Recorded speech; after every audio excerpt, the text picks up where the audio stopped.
بسم اللہ الرحمن الرحیم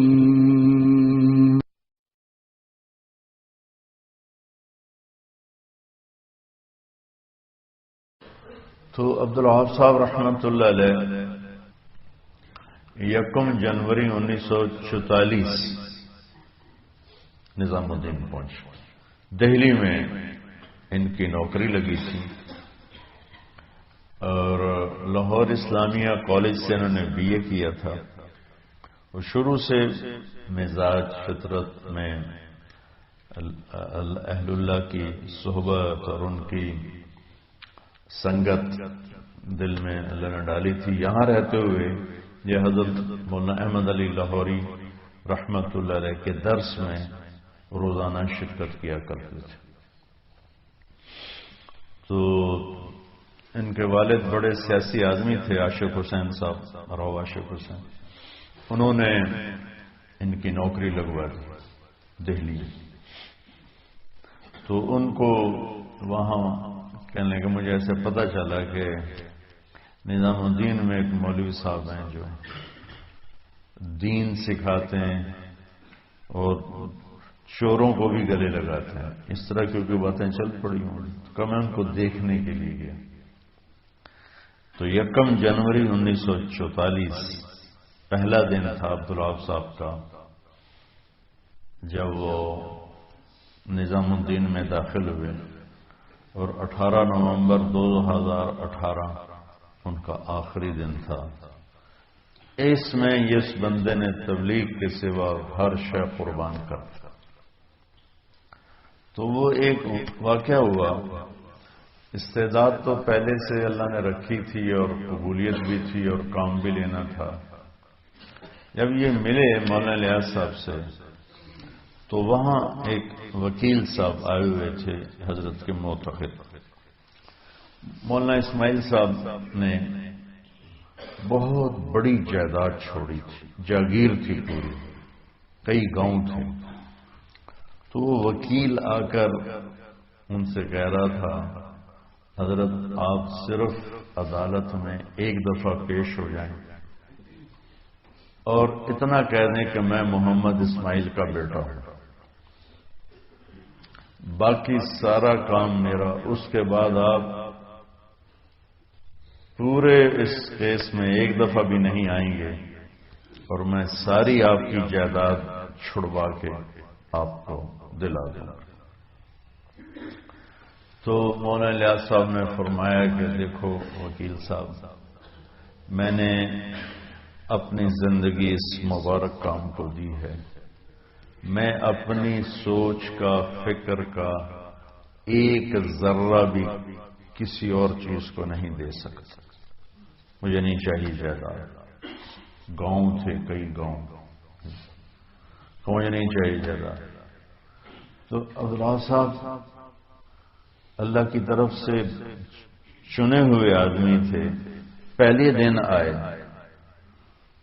نہ تبلیغ کا پتہ، نہ اس محنت کا پتہ۔ تو کہنے لگے، ایک دم میرے دل پر وہ بات ایسی لگی کہ میں نے کہا، عبدالوہاب تو بھی ایسا بن کے دکھا کہ اس مبارک کام کے لیے تیری سوچ اسی کی ہو جائے اور کسی کی نہ ہو۔ تو ایسے مجھے خیال آیا، اس خیال کو وجود میں لانے کے لیے انہیں 74 برس لگا تھا۔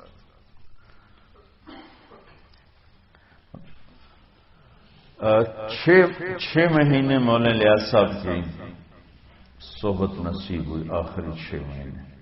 لیکن ان کی مثال تھی ابو ہریرہ جیسی کہ حضرت جی مولانا انعام صاحب تو بچپن سے موت تک ساتھ رہے، مولانا سعید خان صاحب 4 برس ساتھ رہے، اور ان کے ساتھ ہی مولانا الیاس صاحب کے لمبا زمانہ صحبت کا پایا۔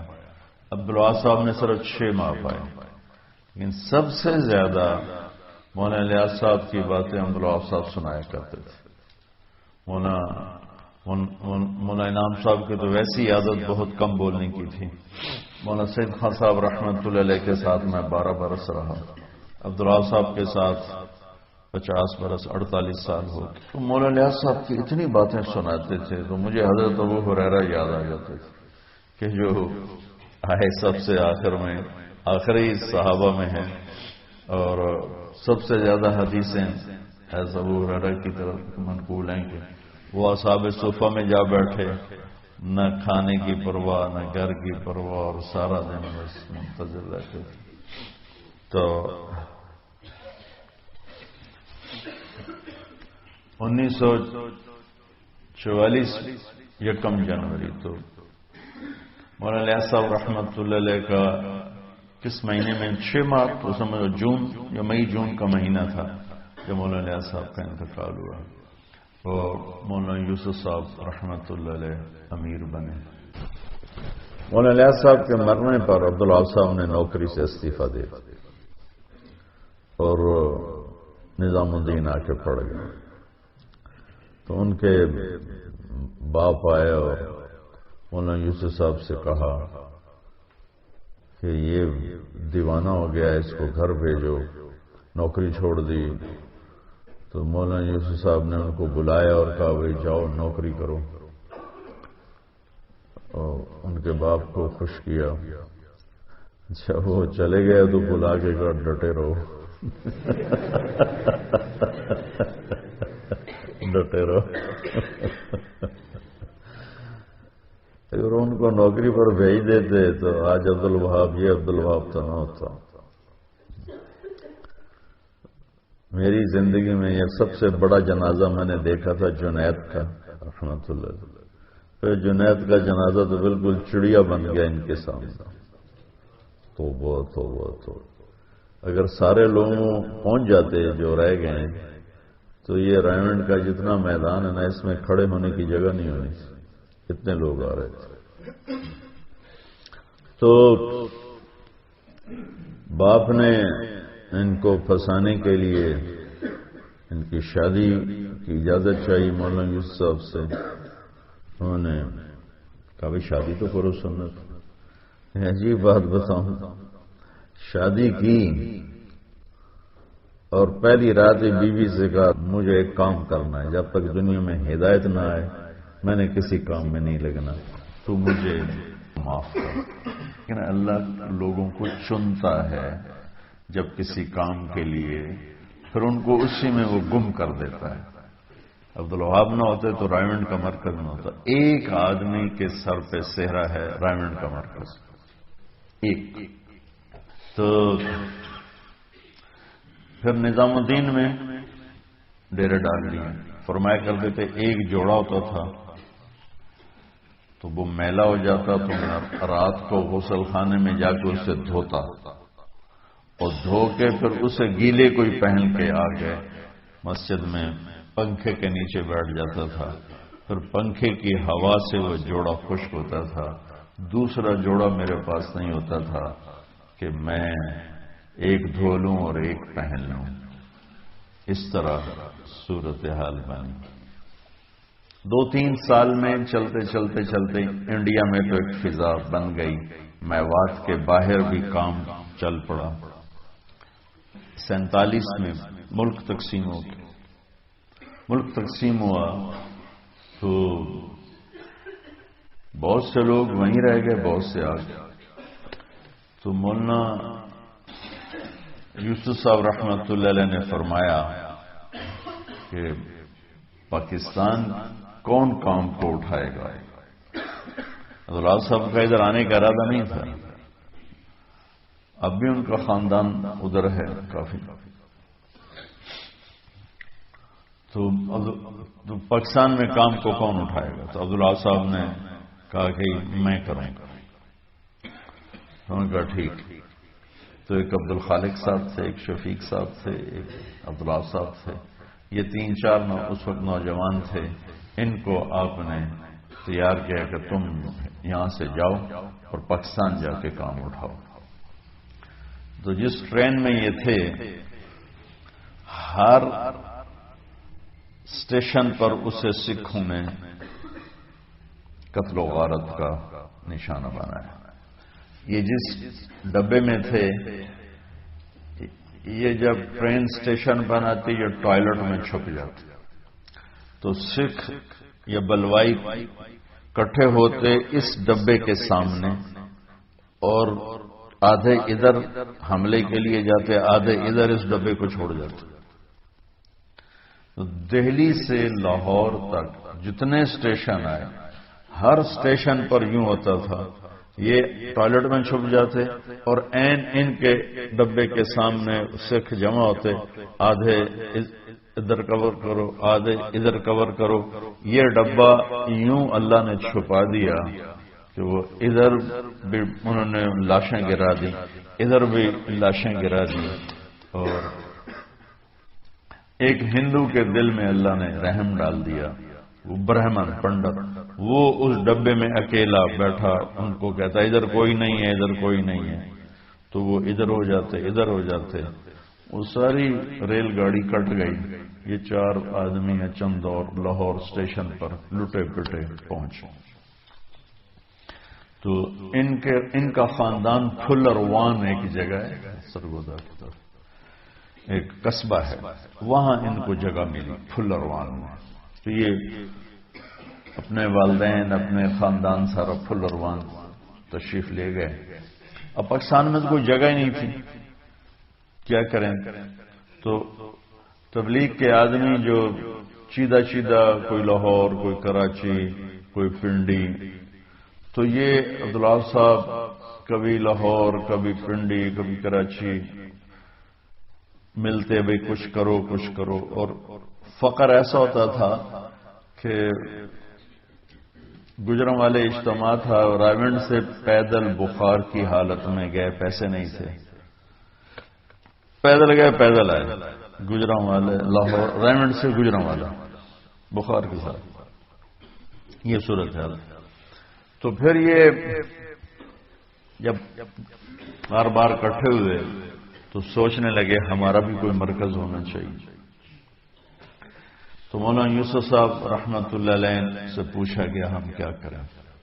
تو اس وقت میواتی جو انڈیا سے آئے تھے وہ رائمنڈ کے چاروں طرف آباد ہوئے، اور جگہوں پر بھی گئے، لیکن یہاں زیادہ، اب بھی ان کی تعداد یہاں زیادہ ہے۔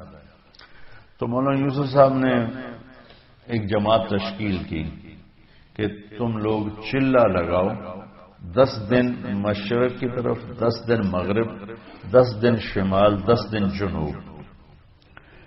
چلے کے بعد ساری جماعت بیٹھ کے استخارہ کرے، مشورہ کرے کہ ہمیں کہاں اپنا مرکز بنانا چاہیے، وہاں بیٹھ جائے۔ تو میاں جی عبداللہ رحمت اللہ علیہ اس جماعت کے امیر بنے، اور 10 دن انہوں نے ادھر لگائے، 10 دن ادھر لگائے، 10 دن ادھر لگائے، 10 دن ادھر لگائے، 40 دن اس چلے میں ایک نوجوان انہیں ملے میواتی، میاں جی سلیمان۔ ان کو میاں جی عبداللہ رحمت اللہ علیہ نے کہا، وہ حافظ تھے، کہ ہم دین کا بڑا مرکز بنا رہے ہیں، تم بھی آ جاؤ، تمہیں امام بنائیں۔ ان کا نکاح مولانا الیاس صاحب نے پڑھایا تھا، تو وہ بھی ساتھ ہو گئے، حافظ سلیمان صاحب، جو بعد میں رائمنڈ مرکز کے امیر رہے 1953 سے لے کر 1994 تک۔ تو یہ سارے چلہ لگانے کے بعد جمع ہو گئے، بھئی کہاں بیٹھیں؟ تو سب نے مشورہ کیا، تو یہ طے ہوا کہ رائمنڈ میں بیٹھے۔ تو رائمنڈ ریلوے اسٹیشن سے ریل گاڑی جب آگے جاتی ہے کوٹ راجا کشن کی طرف، اس طرف لاہور کی طرف نہیں، تو آگے سیدھے ہاتھ ہی پلیٹ فارم سے اترتے ہی ایک مسجد ہے، اس مسجد میں ہم نے کئی دفعہ اور جمعرات کی جماعت لے کر گئے، وہاں شب گزاری، وہاں انہوں نے ڈیرا ڈال دیا۔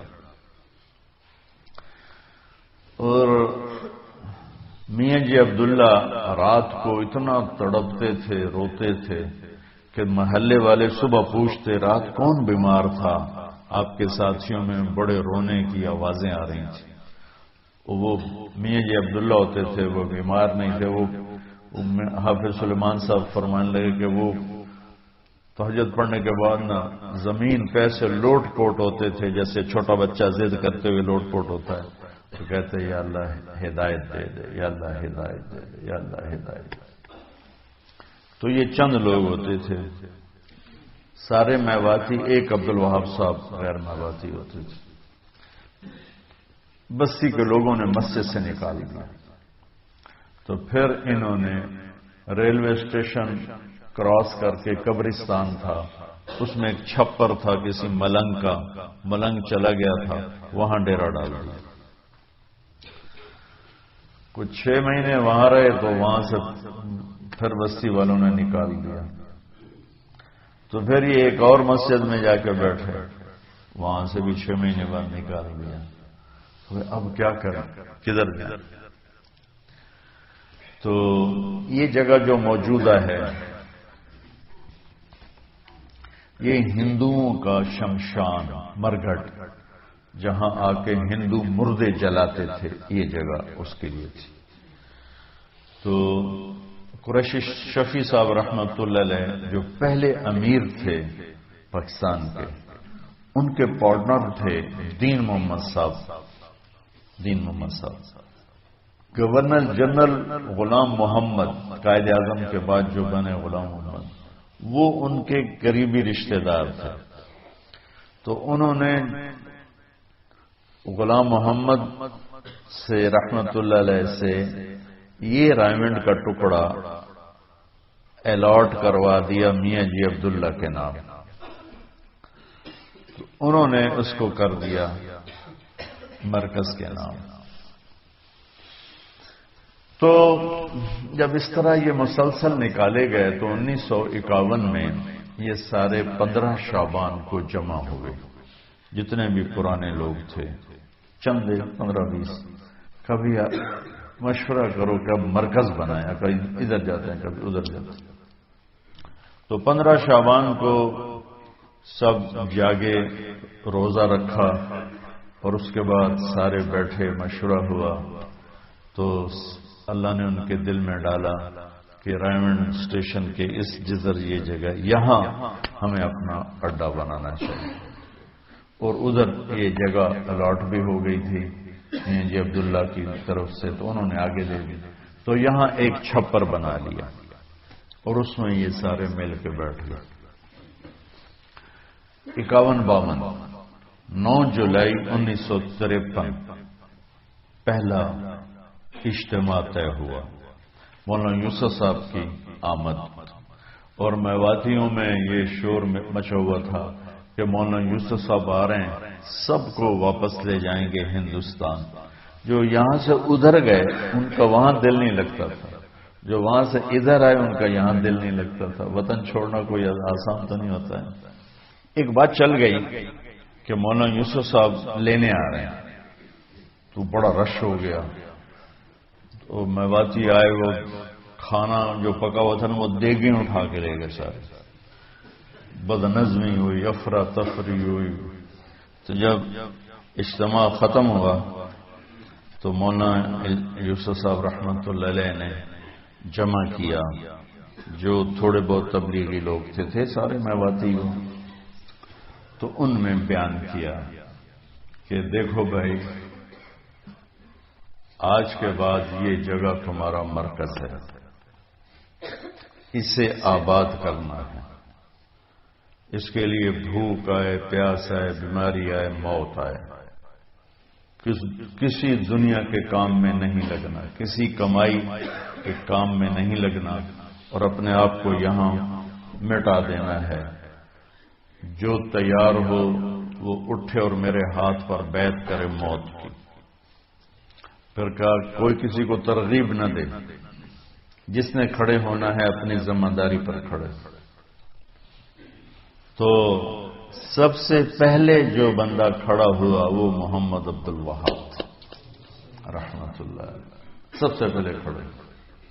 پھر ان کے ساتھ حافظ سلیمان صاحب، میاں جی عبداللہ صاحب، میاں جی عبد الرحمان صاحب، میاں جی نور محمد صاحب، میاں جی اسماعیل صاحب، یہ وہ لوگ ہیں جن کو تو میں نے دیکھا ہوا ہے، باقی نام سنے ہیں، دیکھا کوئی. اور ایک میاں جی عبد الرحمان کو مردہ دیکھا ہے، زندہ نہیں دیکھا. ان کا انتقال ہوا تو وہ انتقال کے وقت اپنے گاؤں میں تھے، ادھر سے شفٹ ہو گئے تھے، بیمار بہت ہو گئے تھے، تو ان کی میت کو لایا گیا مرکز میں جنازے کے لیے، تو میں نے اس دن ان کی زیارت کی. وہ بڑے کشف و کرامات والے تھے میاں جی عبد الرحمان. تو ان کے عجیب و غریب قصے مشہور تھے. تو عبداللہ صاحب نے کھڑے ہو کر، جو کھڑا ہوتا نا تو اس کو آگے بلاتے اور پھر اس سے یہ کہلواتے کہ میں کسی کام میں نہیں لگوں گا سوائے اس مرکز کی آبادی اور تبلیغ کے. بھوک آئے گی برداشت کروں گا، پیاس آئے گی برداشت کروں گا، بیماری آئے گی برداشت کروں گا، کسی کام میں نہیں لگوں گا. یہ دوہروا کر الگ باہر بٹھا دیتا. مولانا کی نظر پڑی میاں جی محراب رحمت اللہ علیہ، وہ مشتاق صاحب رحمت اللہ علیہ ہوتے تھے ہمارے مقیمین میں سے، آپ نے نام سنا ہوگا، دیکھا بھی ہوگا. ان کو تیار کر رہے تھے، تم نام دو. تو مولانا یوسف صاحب کی نظر پڑ گئی. انہوں نے اتنے زور سے ڈانٹا میاں جی محراب کہ میں نے پہلے نہیں کہا تھا کسی کو تیار نہیں کرنا. کل جب بھوک آئے گی نا تو پھر یہ تمہیں گالیاں دے گا کہ مجھے اس نے پھنسا دیا. کوئی کسی کو تیار نہ کرے. تو 18 آدمی کھڑے ہوئے. 19ویں آدمی بھائی مشتاق صاحب بنے 2 سال کے بعد 1955 میں. یہ کراچی میں ہوتے تھے. 1955 میں یہ کراچی چھوڑ کر یہ بھی رائمنڈ آ گیا اور 18 سے 19 لوگ یہ ہوئے 19. ان لوگوں نے اس کشتی کو کھینچا. پھر اس میں جو موت تک یہیں پڑے رہے وہ میاں جی نور محمد، میاں جی اسماعیل، حافظ سلیمان، میاں جی عبداللہ، مشتاق صاحب، عبدالوہاب صاحب، میاں جی عبد الرشید. میاں جی عبد الرشید نابینا تھے، جنہوں نے زندگی دی نابینا تھے. اور وہ مسجد کے ایسے جیسے یہ کونا ہے نا، یوں ایک کونا تھا مسجد کا پرانی، اس کونے میں ان کا بستر ہوتا تھا. طالب علم مہینہ کی ڈیوٹی سے ان کو کھانا پہنچاتے تھے. باقی ہر جگہ مرکز میں آنا جانا وہ اپنی لاٹھی سے کرتے تھے، کسی ان کو سہارے کی ضرورت نہیں ہوتی تھی. عبداللہ صاحب کو تہجد میں آ کے اٹھایا کرتے تھے. ایک دفعہ میں طالب علم کے عبداللہ صاحب برآمدے میں سوئے ہوئے تھے اور میں بھی برآمدے میں تھا. تو میاں جی اے عبدالوہاب اٹھ جا، اے عبدالوہاب اٹھ جا. تو وہ آ کے ان کو تہجد میں اٹھایا کرتے تھے. وہ کبھی آ جاتے، اے عبدالوہاب سال کے لیے تیار ہوں، نقد ابھی بھیج مجھے. نابینا ہونے کی پرواہ نہ کر، میں سال لگاؤں گا. یہ ان کی بات ہے. تو بچوں، ان 18 لوگوں میں سے جو سب سے زیادہ قربان ہوئے وہ عبدالوہاب صاحب. میاں جی نور محمد تھے، میاں جی اسماعیل تھے، سلیمان تھے، میاں جی عبداللہ، ان سب کے گھر اسی رائمنڈ کی بستی میں بن گئے تھے. یہ اپنے بچوں سمیت تھے. میاں جی نور محمد، میاں جی اسماعیل حفظ پڑھاتے تھے. حافظ سلیمان صاحب امام تھے اور حفظ پڑھاتے تھے. تو جو سب سے زیادہ چکی میں پسا ہے وہ عبداللہ صاحب، کہ نہ دن دیکھا نہ رات دیکھی، نہ اپنے آپ کو دیکھا. اتنا مجاہدہ زندگی میں نے کسی انسان کا نہیں دیکھا. اور فنائیت تھی مولانا الیاس صاحب والی. آنکھوں دیکھا بتا رہا ہوں کہ لقمہ سالن میں ڈبو کے یہاں لائے ہیں اور بات شروع کی ہے تو لقمہ ہاتھ میں پونا گھنٹہ رہ گیا. سالن کچھ 10 دفعہ خادم اٹھا کے لے گیا، گرم کر کے لا کے رکھتا ہے، وہ پھر ٹھنڈا ہو جاتا ہے، وہ پھر جاتا ہے گرم کر کے لا کے رکھتا ہے، پھر ٹھنڈا ہو جاتا ہے، اور لقمہ ہاتھ میں اور ان کی بات چل رہی. تو وہ پھر مشورہ ہوا بھائی جب عبداللہ صاحب کھانا کھائیں تو ان کے پاس کوئی نہیں ہونا چاہیے، اکیلے کھانا کھائیں تاکہ یہ کھانا تو کھا لوں، کھانا نہیں کھا. میں اور مولانا احسان صاحب کمرے میں داخل ہوئے اکٹھے، تو یہ کرتا ہے نا، تو کرتا ہاتھ میں تھا اور نیچے بنیان پہنی ہوئی تھی اور کرتا ہاتھ میں تھا، اور یوں یہ آستینوں میں یوں ہاتھ ڈال رہے تھے۔ اب یہ میرے آپ ہاتھ دیکھ رہے ہیں، یہاں تک ان کے ہاتھ پہنچے تھے کہ میں اور مولانا احسان صاحب آ گئے، ہم سے بات شروع کر دی۔ آپ یقین مانو بچوں کہ یہاں آپ ذرا جوان ہو، ایسے آپ 5 منٹ کے بعد تھک جاؤ گے، کوئی 10 سے 15 منٹ ان کے ہاتھ یہاں رہے اور وہ ہم سے بات کرتے رہے، ان کو ہوش ہی نہیں تھا، ان کو ہوش رہتا ہی نہیں تھا جب وہ بات کرتے تھے۔ اب سب جوان بچے ہو، سحری کھانے کے بعد 1 گھنٹے 2 گھنٹے بعد پیشاب آتا ہی آتا ہے، پانی اتنا پیا ہوتا ہے کہ کتنا ہی مضبوط مثانہ ہو پیشاب آ جاتا ہے، تھکن ہو جاتی ہے۔ رمضان شریف میں ان کی محنت 100 گنا زیادہ ہو جاتی تھی۔ 3 گھنٹے کا بیان روز ہوتا تھا اور 5 گھنٹے ہفتے میں ایک بیان 5 گھنٹے کا۔ 5 گھنٹے نہ پیشاب آ رہا ہے، نہ سر میں درد ہے، نہ تھکن ہو رہی ہے، اور روزہ رکھ کے 5 گھنٹے بیان فرمانا اور وہاں سے اٹھ کے پھر مشورے میں چلے جانا۔ عجائب و غرائب تھا شخص، پیدل پھرتے تھے، پیسہ جیب میں نہیں ہوتا تھا، اور حافظ سلیمان صاحب کہنے لگے ہم کبھی آدھی روٹی ملتی روکھی، کبھی چوتھائی روٹی ملتی، اور ہم نمک کے ساتھ کھاتے، اور کبھی 3 دن ملتا ہی کچھ نہیں۔ تو میاں جی عبداللہ فرماتے لوٹ لو بھوک کے مزے لوٹ لو، رائمنڈ میں ایک وقت آئے گا یہاں کبھی فاقہ نہ ہوگا، تم بھوک کے مزے لوٹ لو۔ تو اس میں جو کہیں نہیں گئے، نہ بیوی، نہ بچے، نہ گھر، نہ در، جائیداد اپنی بھائیوں کو دے دی، 2 بھائی تھے، ایک تو مجذوب سے تھے، دوسرے راولیات صاحب ان کو دے دی۔ اکیلے رائمنڈ میں پڑے رہتے تھے، اکیلے تنہا، کوئی ایک آدمی ساتھ نہیں ہوتا تھا کہ نماز پڑھ لیں، بعض اوقات ایسا ٹائم ہوتا تھا کوئی ایک آدمی ساتھ نہیں ہوتا۔ تو مجھے وہاں سے ایک ساتھی نے اپنا خواب بھیجا، انگلینڈ میں ہوتے ہیں، کہ اللہ کے نبی نے فرمایا کہ عبدالوہاب بہت تھک کے آیا ہے، اس سے اب آرام کرنا ہے، بہت تھک کے آیا ہے، اسے آرام کرنا۔ اس عمر میں بھی جب تک ان کی ہمت تھی، وہ 3000 دفعہ میں یہ پڑھتا ہوں، 1000 دفعہ یہ پڑھتا ہوں، 2000 دفعہ یہ پڑھتا ہوں، اتنی تسبیح بتائی کہ میں تو بھول ہی گیا ہوں۔ تو میرے جیسا تو سن کے ہی سر میں مجھ سے کہنے کہ میرے منہ نے 1000 دفعہ کل شریف روزانہ پڑھ کر سر درد ٹھیک ہو جائے گا۔ ویسے مر تو جانا ہی ہے، پر زندگی کی قیمت کو اگر کسی نے وصول کیا ہے، اور ہر لمحہ جس نے اللہ کے نام پہ بیچا، وہ ایک ہی آدمی دیکھا، محمد عبدالوہاب۔ دن رات کی کڑھن، انسانیت کی ہدایت کا غم، انسانیت کے لیے بے قراری۔ کبھی کہتے ہیں کوئی ایسا طریقہ ہو سکتا ہے کہ کافر بھی بخشے جائیں، کوئی ایسا طریقہ ہو سکتا ہے کہ کافر بھی جہنم میں نہ جائیں، کافر بھی جہنم سے نکل جائیں۔ انسانیت کی ہمدردی اور انسانیت کا درد جیسا اس شخص کو اللہ نے دیا، دنیا میں کسی کو نہیں دیا۔ اپنی دعائیں وہ کہتے تھے میں اپنی دعاؤں کی طاقت کو صرف امت کے لیے وقف کر چکا ہوں۔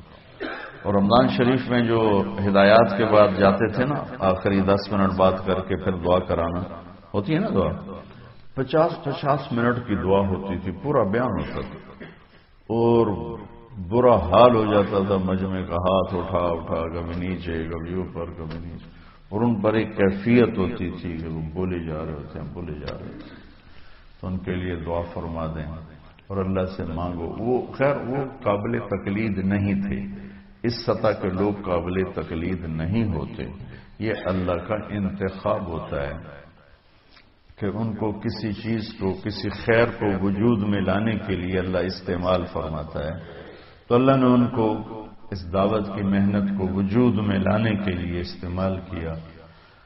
کہ حیرت کی بات ہے میں نے تو اب 50 سال 48 سال میں قریب رہا، ہم حیران ہوتے تھے یہ کیا انسان، کیا عجیب انسانیت کا نبی نہیں تھے لیکن نبیوں کا جو درد اور غم سنتے ہیں نا وہ ان کے اندر تھا۔ وہ مولانا الیاس صاحب پھر کیسے ہوں گے؟ تو بچوں اللہ سے ایک تو ان کے لیے سال ثواب بھی کر دو، اللہ ان کے درجے بلند فرمائے، دوسرا اپنے ذات کے لیے اللہ سے مانگا کرو، بے ثبات سا جہان ہے پتہ نہیں کب بلاوا آ جائے، اللہ ہم سے عافیت سلامتی کے ساتھ اللہ ہم سے کام لے۔